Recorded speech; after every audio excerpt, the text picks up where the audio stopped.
Salut Julien, première question, quels sont tes premiers souvenirs avec le football? Merci. Alors, mon premier souvenir de foot, c'est mon premier entraînement quand je suis en débutant. Je dois avoir 5 6 ans. Voilà, j'ai pas de crampons, j'ai des tennis qui sont trop grandes. Le terrain, il est catastrophique et voilà, c'est mon premier vrai souvenir foot et c'est assez vague. Après, c'était plus à l'école dans la cour de récré. J'étais plutôt celui qui donnait les règles et qui faisait les équipes. Tout en adorant jouer, hein, bien sûr, mais j'étais déjà dans l'organisation. Et après, premier souvenir de joueur ou d'équipe, mon premier joueur qui m'a marqué, c'est Joseph-Antoine Bell.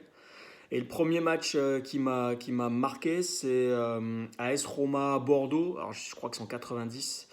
On prend une grosse branlée là-bas. Je crois qu'on en prend 5. À revoir, hein, parce que j'ai pas vérifié. Je sais qu'il y a Rudy Foller dans l'équipe de l'AS Roma. Et voilà, et en fait, je suis dans le salon. Je vois que mon père, il est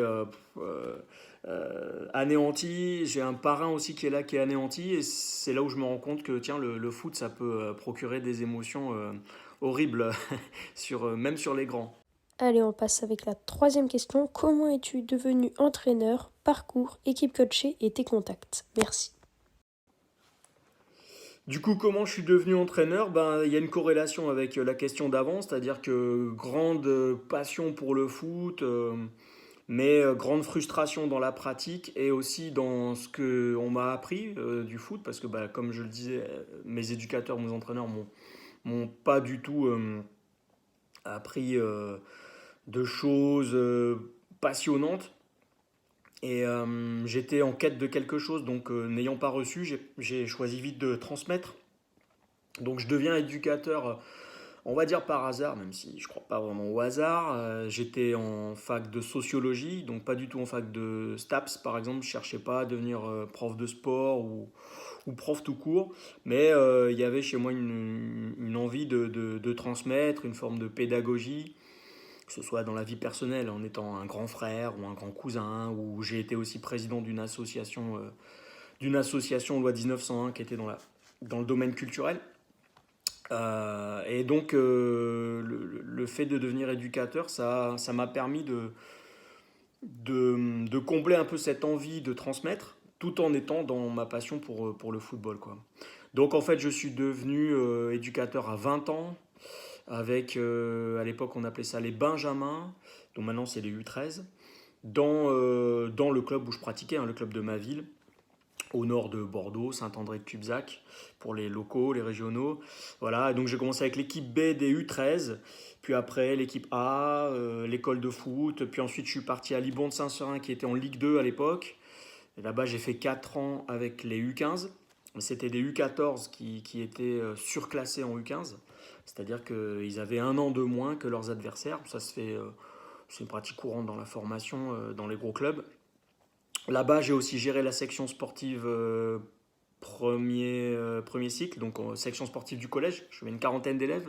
Donc c'est des classes, c'est des horaires aménagés. C'est des élèves qui sont dans le collège, qui ont 2 entraînements dans les horaires du collège et ensuite 2 entraînements le soir. Ça leur permettait d'avoir en tout 4 entraînements plutôt que 3. Et puis c'est un palliatif à un centre de formation quand un club n'a pas les moyens d'avoir un centre de formation. Donc voilà, j'ai été directeur de cette section sportive pendant 2 ans.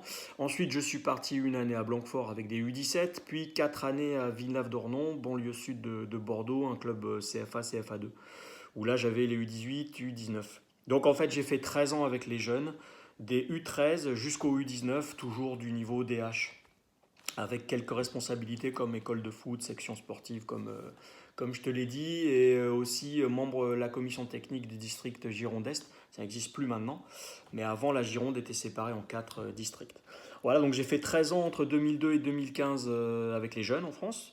Et puis je suis parti en 2016 au Congo. Là aussi par hasard, parce que c'est un gamin que j'avais coaché, qui est revenu me voir 4 ans après en me disant que son papa avait un club, était propriétaire d'un club au Congo, Brazzaville, hein, pas le Congo Kinshasa, et que son papa cherchait un entraîneur. Donc J'y suis d'abord allé pour juillet-août, pour voir, parce que j'avais jamais mis les pieds en Afrique, même pas le Club Med à Marrakech, hein. Donc vraiment très très loin. J'ai toujours eu l'idée de m'exporter, mais je pensais pas à l'Afrique. Donc d'abord j'y suis allé pour me rassurer un peu sur une période courte et pendant les vacances d'été. Puis en fait, j'ai tout de suite adoré la passion des joueurs, comme je dis souvent, le feu dans les yeux ou les étoiles dans les yeux, et puis le fait de jamais se plaindre, d'être tout le temps à fond, d'être en avance plutôt qu'en retard. Et voilà, donc ça m'a revigoré en fait. Voilà. Donc depuis, en Afrique, Salut Julien, peux-tu nous parler de ton niveau en tant que joueur et à quel niveau as-tu joué? Merci. dans mon parcours de joueur, il n'y a pas grand-chose d'intéressant, sauf si c'est pour le côté belle histoire à l'américaine. Le plus haut niveau où j'ai joué, alors ça s'appelait à l'époque DHR, donc je pense que c'est R2 maintenant, Régional 2. Mais bon, j'ai une relation avec la pratique du foot un peu je t'aime moi non plus. J'étais très bon quand j'étais gamin, mais à cause d'un éducateur qui m'a pas donné la convocation, j'ai pas pu aller à la sélection départementale. J'ai arrêté à peu près 13-14 ans et j'ai fait des infidélités au foot, puisque après j'ai fait du basket pendant plusieurs années. J'ai repris le foot à peu près à 18 ans, tout en faisant du basket à côté. Bon, là j'étais plus dans jouer avec les potes. Et voilà, c'est là où à un moment donné, en bougeant un peu, j'ai joué voilà, en régional, PL, PH et DHR. Mais je suis je suis pas passé à côté d'une carrière parce que je me suis pas fait les ligaments croisés. Non, voilà, je pense que c'est un parcours, ouais, on peut dire du plus bas niveau district jusqu'aux qualifications Coupe du Monde en tout cas. Mais ce qui peut être intéressant, c'est de dire que voilà, j'étais pas dans les critères valorisants dans la région Aquitaine, quoi. Et donc parfois, bah, il y a des joueurs qui sont très bons, mais dans un système avec tel entraîneur qui privilégie tel critère. Et voilà. Et selon le pays où tu nais, la région où tu es, eh ben, tu as du mal à t'exprimer ou à prendre plaisir. Moi, franchement, je prenais très peu de plaisir à jouer dans le cadre d'une licence et d'un foot de compétition, quoi. Vraiment. Je prenais plus de plaisir en faisant des fives, des tournois de six, en choisissant les coéquipiers. Et voilà, donc pas de regrets sur la carrière, mais beaucoup de déceptions, voilà. Surtout avec les éducateurs et les entraîneurs. Allez, quatrième question, et aujourd'hui ma question c'est pourquoi as-tu décidé de te diriger vers le championnat africain? Ouais, donc du coup, ça rejoint ta question suivante. Pourquoi je suis parti en Afrique? Donc tout d'abord, je suis pas parti d'un coup pour une saison. Comme je disais, je suis parti sur une période juillet-août pour faire un petit peu un sas, hein, pour voir vraiment ce que c'est. Euh, J'étais dans une période d'interrogation. J'avais déjà eu une proposition pour aller dans une académie en Écosse quelques années avant. Donc j'avais déjà ce truc de partir à l'étranger. J'avais une grande frustration sur mes perspectives en France parce que moi j'étais vraiment très sérieux, hein. Très rapidement, dès ma deuxième année d'éducateur, donc dès l'âge de 21 ans, je me dis que c'est ça que je veux faire et aller le plus haut possible. Maintenant, il y a des réalités qui sont pas toujours glorieuses, comme le népotisme, c'est-à-dire on favorise des personnes qui sont proches du directeur sportif ou du président, on favorise les anciens joueurs pros, ce que je n'étais pas, quoi. Voilà. Et en plus, en Aquitaine, en gros, ça a très souvent été soit les Girondins, soit rien, en termes de professionnalisme. Donc, très difficile. Il y a des régions où il y a beaucoup plus de clubs, par exemple la Bretagne, la région sud-est. Donc c'est une région particulière. Et donc je sentais que j'avais un espèce de plafond pour diverses raisons que je viens de te dire. Donc à un moment donné, quand il y a eu cette opportunité d'Afrique, je me dis non, bah, là-bas je peux connaître le haut niveau. Et sans condescendance ni paternalisme, pas comme certains de mes confrères français qui pensent que ouais, bon, première division Congo, première division Sénégal, bon, c'est de l'amusement, ça correspond à la 10e division en France, quoi. J'ai jamais eu ce ressentiment-là. Pour moi, c'était du haut niveau, c'est-à-dire des milliers de spectateurs dans le stade, un titre en jeu, voilà, les médias, des supporters, même se faire insulter par les supporters adverses, mais j'avais envie de connaître ça. Donc voilà, et après c'est des parcours. Après, tu vas là où tu as la cote. Donc moi, les offres qui étaient intéressantes, bah, elles étaient en Afrique. Donc j'y suis resté. Et quand j'ai eu des offres en Europe, c'est posé le problème du diplôme pro que j'ai toujours pas, hein, comme certains entraîneurs comme Aristouille ou Will Steele qui sont quand même en Ligue 1 et d'autres étrangers. Donc après, bah, il y a des opportunités qui font que tu vas là où on te veut, là où tu as la cote et là où tu peux aller aussi. C'est parti, on passe à la 5e question qui est quel est ton plus beau moment dans ta carrière? Merci Julien. Alors, plus beau moment dans ma carrière, on pourrait avoir deux définitions à la beauté. En compétition, c'est forcément un trophée ou une victoire ou quelque chose d'historique positivement. Je dis ça parce que bon, il y a de la beauté aussi dans la défaite, hein. Il y a de la beauté dans les pleurs, il y a de la beauté dans la tristesse. Mais on va pas partir dans la philosophie. Plus beau moment, je pense que c'est la qualification de Djibouti pour les phases de qualification en groupe. Alors, il faut que j'explique. Ça n'est plus le cas maintenant, mais jusqu'à l'année dernière, les plus petits pays africains, avant de rentrer dans les phases de groupe de qualification, c'est-à-dire c'est des phases de poule où il y a 4 équipes, c'est peut-être le cas d'ailleurs en Europe aussi, les plus petits pays se rencontrent entre eux sur un match aller-retour, et celui qui gagne rentre en phase de poule tête de série numéro 4 ou disons chapeau 4 comme on dit, voilà. Donc des pays comme Gambie, les Seychelles, qu'est-ce qu'il y a d'autre, Somalie, Érythrée, Libéria, Eswatini, Djibouti, voilà, les petits pays comme ça. D'abord ils s'affrontent et quand tu gagnes cette rencontre en aller-retour, tu rentres en phase de poule. Voilà, donc Djibouti ne l'avait jamais fait, il l'avait fait une fois mais c'était sur un match sec face à la Somalie qui est une équipe plutôt de même niveau. Or là, on a affronté Eswatini, un pays qui s'appelait Swaziland avant, juste à côté de l'Afrique du Sud. Et en fait, la dernière fois qu'Eswatini avait joué Djibouti, ils avaient gagné 6-0. Donc c'est pour situer aussi l'ampleur de la tâche quoi, et de la performance. Donc la dernière fois que Djibouti a joué Eswatini, 6-0 pour Eswatini à Djibouti. Là, on les reçoit au match aller à Djibouti, on gagne 2-1. Et on va consolider la qualification en faisant 0-0 chez eux en Eswatini. Et ne pas encaisser de but à l'extérieur pour Djibouti, c'était déjà historique. Donc là, que ce soit gagné, parce qu'il faut savoir que Djibouti, avant que j'arrive, j'avais regardé qu'en 18 ans, ils avaient eu une victoire. Et je crois 2 matchs nuls. Voilà, donc c'était assez incroyable. Donc c'est un tout petit pays qui gagne jamais, on va dire, pour résumer. Et là, non seulement on gagne, mais en plus on gagne un pays qui nous avait battu 6-0 la dernière fois. Donc là, bon, c'est ma plus grosse explosion de joie. Et puis en plus, ça faisait à peine 6 mois que j'étais là. Donc d'entrée, ça valide mes choix. Parce que j'avais fait des choix qui faisaient un peu grincer les dents.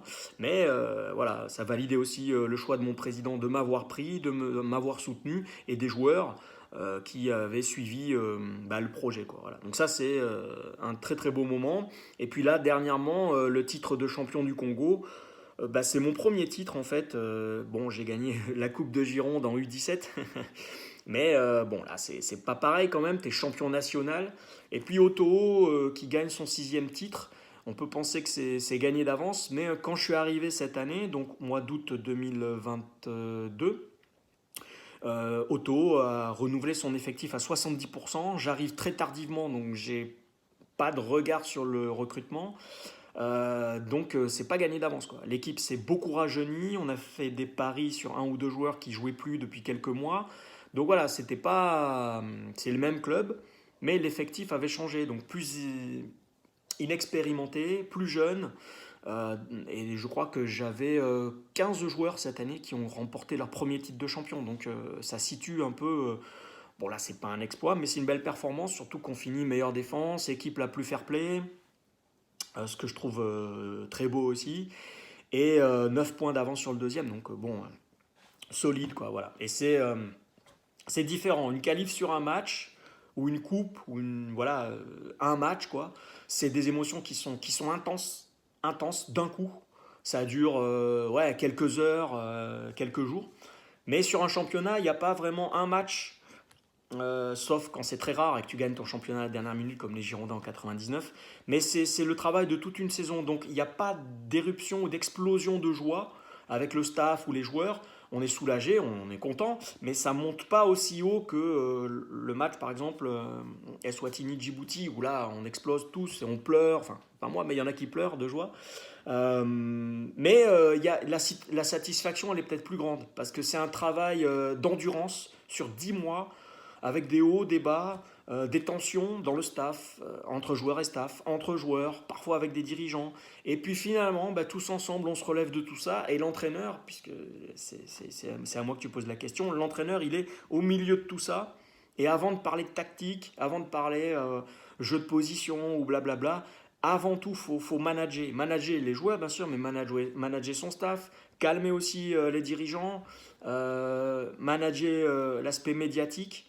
Et en fait, quand tu arrives à être champion, tu te dis, quand même, sur 10 mois, je suis resté dans mes pompes, quoi. Parce qu'il y a des fois, tu te dis, allez, j'arrête, je vais partir.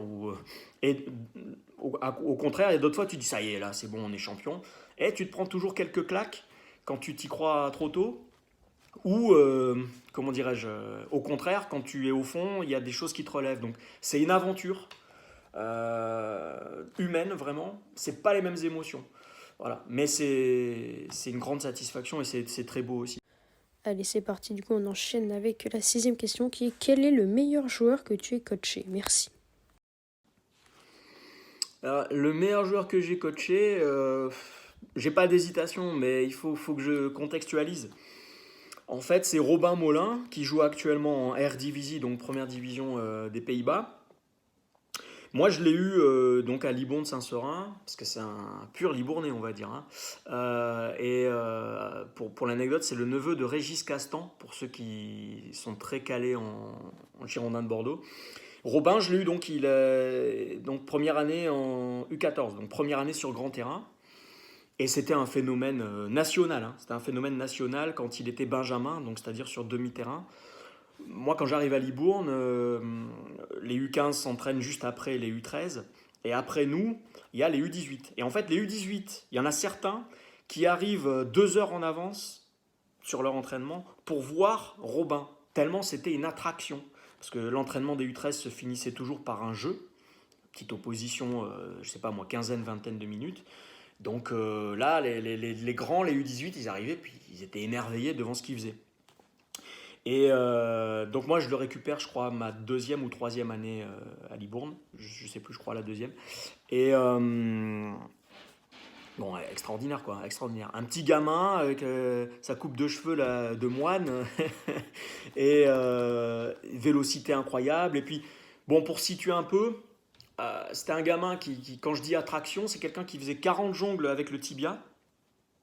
Donc déjà si t'en fais 2, t'es content. Et lui, du haut de ses 1m30, là, il faisait 40 jongles avec le tibia. Il en faisait 60 avec la pointe de pied. La tête, bon, on comptait même plus.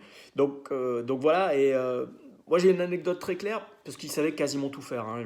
Quand je l'ai eu, j'ai dit, bon, qu'est-ce que je vais pouvoir lui apprendre? J'ai trouvé quand même deux trois trucs, mais il avait énormément d'avance. Et moi, en parlant avec des gars dans des centres de formation, des scouts, je savais qu'il était pisté par Rennes, par Auxerre, par Arsenal et par le Barça. Voilà, c'est ce qu'on m'avait dit. Donc les Girondins l'ont signé 5 ans. Et bon, faut savoir qu'un gamin de 13 ans, on le signe jamais 5 ans, hein. Je sais pas trop ailleurs, mais aux Girondins, c'était le premier. Pour diverses raisons, ça peut se comprendre, parce que 5 ans c'est long, il peut y avoir peut-être un retard dans la croissance, qu'elle soit la maturité psychologique, mais aussi la maturité osseuse ou disons athlétique. Donc ça peut se comprendre, mais lui, ils l'ont signé 5 ans. Du genre, pas touche, quoi. Voilà. Et pour moi, il n'a pas eu la carrière qu'on aurait pensé, quoi. C'est très bien qu'il soit en première division hollandaise. Je crois qu'il est heureux. Il s'en est sorti parce qu'à la sortie des Girondins, il est allé jouer, je crois, en CFA.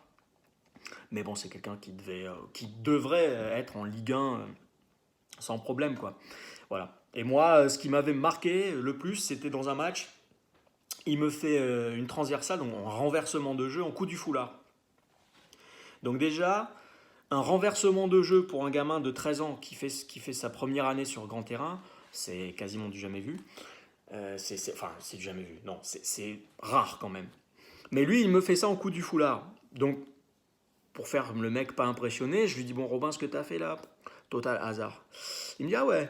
Et il le refait sur le ballon suivant, quoi. Et puis il se retourne du genre, alors. Et bon, en fait, il avait tout, quoi. C'est-à-dire les capacités, la confiance, mais aussi une grande humilité. C'était le premier à venir aux entraînements, le dernier à repartir. Il s'est jamais reposé sur ses lauriers. Il était très collectif, alors qu'il pouvait gagner tout seul, quoi. En Benjamin, il pouvait gagner tout seul. Mais il était très collectif et voilà, de grande qualité humaine, mais aussi voilà, de sportif, compétiteur. Donc ouais, voilà. Très largement, c'est lui, mais il n'était pas senior quand je l'ai eu. C'est parti, 7e question. Quelle serait ton équipe type avec les joueurs actuels et ton système de jeu? Merci. Alors, mon équipe type avec des joueurs actuels, je vais essayer d'éviter des joueurs que tout le monde connaît, hein, notamment les joueurs de Manchester City, du PSG.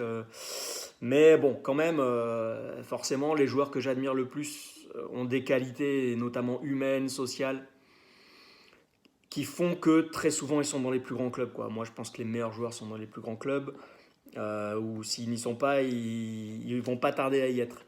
Donc, on va partir sur quelque chose d'assez classique, même si j'ai pas un système préférentiel et que système de jeu, ça veut plus trop dire grand-chose. Dans les buts, Mike Maignan.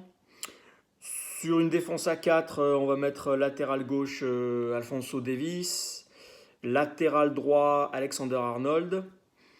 En centrale, moi j'aime bien quand il y a un gaucher et un droitier, donc je me mettrai David Alaba en gaucher, qui durant ses années Bayern avec Guardiola, pour moi c'était le meilleur joueur du monde, dans le sens où c'était le joueur qui savait tout faire. Tout faire, et d'ailleurs Guardiola l'a mis quasiment à tous les postes là-bas. Après, le deuxième central, j'hésite un peu, mais je pense qu'il faut toujours un vrai Argentin. Donc je dirais Romero de Tottenham ou celui de la Fiorentina, je crois que c'est Lucas Martinez. Voilà, c'est le type de défenseur central que j'aime beaucoup. Après, je mettrais un gars devant, devant cette défense, ce serait Sofiane Amrabat, le Amrabat de la Coupe du Monde, quoi, qui est pour moi, je vais pas dire la révélation, mais le meilleur joueur de la Coupe du Monde, pour moi, hein, mais voilà, on va dire que je suis fou. Et ensuite, une ligne de 4 devant, donc on va dire un 4-1-4-1. Euh, je mettrais Mitoma à gauche, le japonais de Brighton. Bellingham et Griezmann devant Amrabat, quoi. À droite, Bernardo Silva. Voilà, désolé, mais là, c'est trop parfait dans ce que j'aime, donc je suis obligé de le mettre. Et en pointe, je mettrai Hugminson. Voilà. Ça ne veut pas dire que c'est les meilleurs, mais c'est l'équipe que j'aimerais coacher, quoi. Il y a pas une tête brûlée là-dedans. Il n'y a pas de gars qui vont faire des trucs, voilà, enfin, ils font parler d'eux sur le terrain. Voilà, ils font parler d'eux sur le terrain. Et c'est ce qui m'intéresse avant tout. Quand je les regarde jouer, je suis jaloux de leur coach et j'aimerais les avoir, quoi, comme coach. Et pour moi, c'est des modèles que je prends avec mes joueurs, mais aussi quand il y a des jeunes qui me posent des questions. Voilà, pour moi, ce sera. On passe désormais à la dernière question. Quel est ton coach référence? Merci beaucoup à toi pour cette interview. Coach référence, un seul, je n'en ai pas, mais au fur et à mesure de ma vie, chronologiquement, il y a des coachs qui m'ont marqué. Le premier, c'est Aimé Jacquet, à cause des yeux dans les bleus, hein, c'est-à-dire voir comment il s'adresse à ces gars, parce que pour nous, Français, petits Français, moi j'avais 16 ans, Zidane, Petit, Henry, bon, c'est des idoles. Et puis il y a des mecs quand même comme De Sailly, attention quoi. Et voir comment Jacquet leur parle, c'était, voilà, pour moi c'était une révélation quoi, sur son aspect management. Ensuite, toujours sur cet aspect-là, l'aspect management, l'aspect psychologique, c'est-à-dire rentrer dans la tête de tes joueurs, rentrer dans la tête de l'adversaire et utiliser les médias pour parvenir à tes fins. Mourinho, hein, 2004, ça c'est clair, quand il gagne la Ligue des Champions avec Porto, moi je me souviens qu'il répond en français aux journalistes français, je me dis mais c'est qui ce mec quoi. Il a porté vraiment une touche intellectuelle, universitaire. C'était pour moi une révolution du poste d'entraîneur. Après, il y a forcément Guardiola, hein. De toute façon, c'est un incontournable pour l'aspect tactique, mais surtout tactique offensive, parce qu'à tort, on parle de tactique quand il s'agit de défendre. Mais Guardiola, avant lui, il y en a eu d'autres, hein, bien sûr, mais Guardiola, c'est surtout sur l'aspect tactique offensive qu'il a révolutionné le football. Euh, et puis après ces trois monstres, il y a quand même Ancelotti. Il y a quand même Ancelotti qui, lui, toujours sur l'aspect proximité avec les joueurs, pour moi, est un modèle, quoi. Et ce qui est dommage, c'est que quand on parle de ça, on oublie aussi quand même ses qualités tactiques, quoi. Tactiques, techniques, de révéler des joueurs, de les mettre dans un confort de tel à ce qu'ils s'expriment au mieux. Voilà, il n'y a pas de hasard. Son Milan était extraordinaire, son Real est magnifique aussi.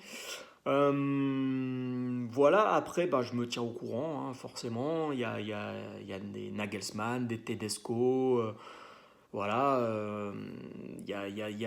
Bon, De Zerbi, évidemment. Il y a des modes, quoi, bien sûr, mais il faut les regarder, ces joueurs-là. Mais Unai Emery aussi, c'est quelqu'un de très complet. Voilà, il y en a beaucoup, mais vraiment, l'entraîneur le plus fort pour moi est celui qui est vraiment qui englobe tout ça, c'est-à-dire l'aspect management, l'aspect social, l'aspect aussi vainqueur, compétiteur, et l'aspect tactique, c'est Phil Jackson. Et donc c'est un entraîneur de basket pour ceux qui ne savent pas, qui a coaché à la fois donc Jordan, Pippen, Bryant, Shaquille O'Neal, qui a gagné je crois 11 titres, oui bah, d'ailleurs c'est la couverture, 11 titres NBA, et puis surtout voilà, qui a fait cohabiter ensemble des joueurs qui avaient des égos surdimensionnés, des individualistes au service d'un collectif, et puis comme l'exemple avec Rodman, Pippen, Jordan, des ex-ennemis qui ensemble vont cohabiter pour gagner ensemble, quoi. C'est un peu comme si Roy Keane d'un seul coup jouait à côté de Patrick Vieira. Donc voilà, pour moi la référence vraiment c'est Phil Jackson.